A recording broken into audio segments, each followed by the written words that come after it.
Nathan instantly dropped his hands from Aurora's face, stepping backwards as though he was guilty of breaking the law, and turned to the voice. "Is everything okay here?"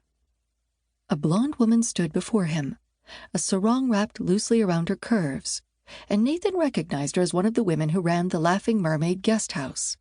He'd helped them set up a new internet mesh network recently when they'd run into trouble, and had been rewarded with one of the best home-cooked meals he'd had in years. "Hi, Mira, right? It's Nathan. I helped you with your—" "Oh, right, the internet. Hi, Nathan.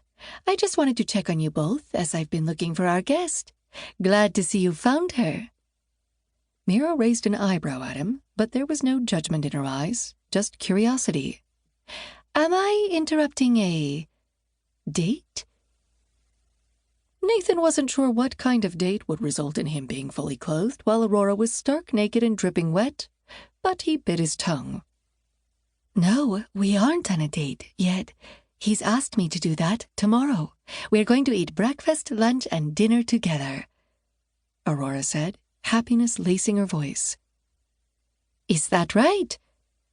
Mira shot him a look, and Nathan shrugged one shoulder.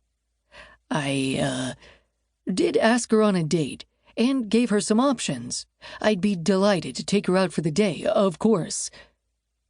"Oh, is that not what you meant?" Aurora's brow crinkled in concern, and Nathan reached out to touch her arm. "It's whatever you would like to happen, Aurora. I'd like to see you again," Nathan promised her. "Aurora."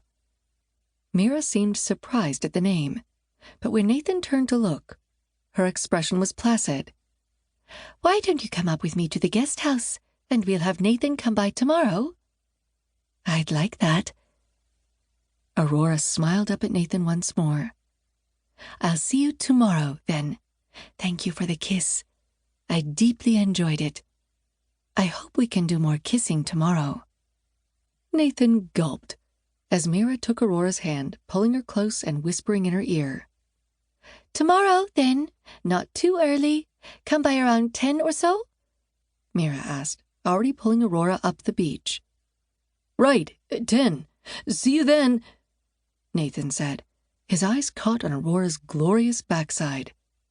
Working up the courage, he cleared his throat. "Aurora!" "Yes?" Aurora turned. "I liked kissing you, too. It was intoxicating." Nathan wanted to kick himself as soon as the words were out, but Aurora's grin only widened. "Great. I can't wait to kiss you some more tomorrow. We can do a lot of kissing. It made me feel so warm inside. You're a much better kisser than the—" Aurora cut off her words when Mira whispered something in her ear again, and she nodded once. "Right. Good night, Nathan." "Good night. Night, Mira." "Goodbye, Nathan. Get home safe." "Why wouldn't he be safe?" Aurora's words trailed to him, and then the two ladies were out of earshot. Nathan stood there a moment longer, making sure they returned to the guest house before turning and letting out a long breath of air. His mind whirled, trying to piece together the possibilities behind what had just happened, and he realized one thing was certain. There would be no sleep for him tonight.